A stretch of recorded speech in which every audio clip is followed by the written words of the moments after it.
नमस्कार, मैं हूं Iqbal Parvez. India news desk में आपका स्वागत है। साथियों, एनआरसी और सीएए के खिलाफ जब पूरे देश में प्रदर्शन हो रहा था, आंदोलन चल रहा था, तब देश के प्रधानमंत्री नरेंद्र मोदी ने कहा था कि आंदोलन जो लोग कर रहे हैं उन्हें कपड़ों से पहचाना जा सकता है। यानी कि आंदोलन में ज़्यादातर मुसलमान जब शरीक थे, कुर्ते पैजामे में थे, टोपी में थे, तब वो उन्हें पहचान कर ये कह रहे थे। ये इशारा, हालांकि मुसलमान का नाम नहीं लिया था, पर इशारा उनका यही था कि कौन लोग हैं इस आंदोलन में, उन्हें कपड़ों से पहचाना जा सकता है। अब आप एक वीडियो को देखिए और फिर आप पहचानिए कि ये कौन लोग हैं, इन्हें आप कपड़ों से पहचानिए।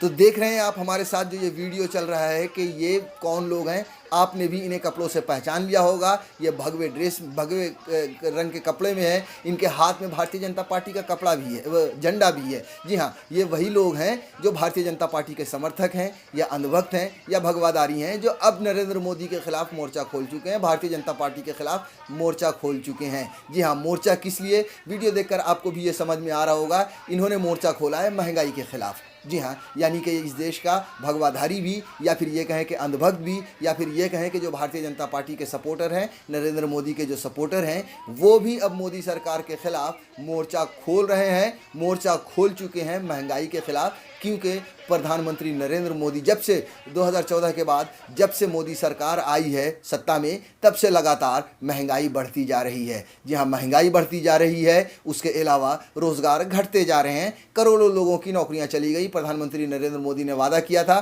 कि देश से भ्रष्टाचार खत्म होगा, देश से महंगाई जाएगी, देश से भ्रष्टाचार खत्म होगा, काला धन वापस आएगा। ऐसा कुछ भी नहीं हुआ।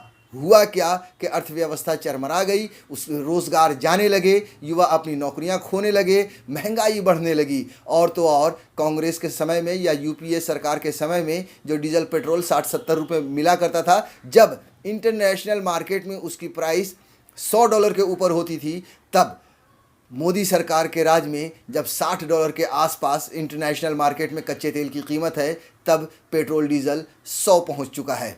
जाहिर सी बात है कि ये जो घोटाला हुआ है, या ये जो प्रधानमंत्री नरेंद्र मोदी ने अपने दोस्तों को फ़ायदा पहुंचाने के लिए, अमीर दोस्तों को फ़ायदा पहुंचाने के लिए जो देश में नीतियां बनाई हैं, उसी का नतीजा है कि ये मार आम लोगों पर पड़ रही है। और ऐसे में आम आदमी भी खड़ा होगा ही। देश का आम आदमी महंगाई के ख़िलाफ़ लड़ रहा है।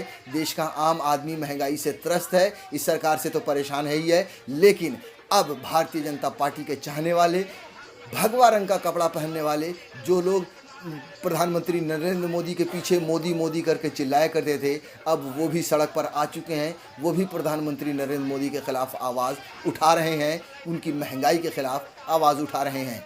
साथियों, जिस तरह से आम आदमी अब प्रधानमंत्री नरेंद्र मोदी के खिलाफ या भारतीय जनता पार्टी के खिलाफ सड़क पर उतार रहा है, यही वजह है कि अब भारतीय जनता पार्टी भी बैक फुट पर जा रही है। जी हाँ, पंजाब में जो चुनाव हुआ, हमने देखा वहाँ पर निकाय चुनाव जब हुआ था कि किस तरह से भारतीय जनता पार्टी को वहाँ पर हराया गया। कई वार्ड में भारतीय जनता पार्टी का खाता तक नहीं खुला। जी हाँ, शून्य मिला उन्हें। हमने देखा कि जो बेरोज़गारी जिस तरह से युवाओं की बढ़ी है, तब उसके जवाब में हमने युवाओं को भी देखा कि किस तरह से बनारस, जी हाँ, प्रधानमंत्री नरेंद्र मोदी का जो गढ़ है, जहाँ से वो सांसद है, वहाँ पर काशी विद्यापीठ में जब छात्र संघ का चुनाव हुआ, तब वहाँ पर युवाओं ने एबीवीपी को, यानी भारतीय जनता पार्टी के ही संघ का जो शाखा है, उसको शून्य सीट दी, यानी कि वहाँ पर उनका सुपड़ा साफ कर दिया। धीरे धीरे करके जिस तरह से आम आदमी परेशान होकर भारतीय जनता पार्टी के खिलाफ खड़ा हो रहा है, अब भारतीय जनता पार्टी का सपोर्ट करने वाले भी बीजेपी के खिलाफ खड़े हो रहे हैं, जिसे देखकर ये कहना गलत नहीं होगा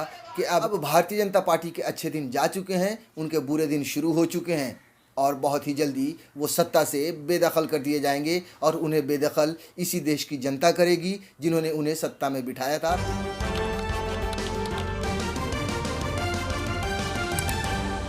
आपकी आवाज़।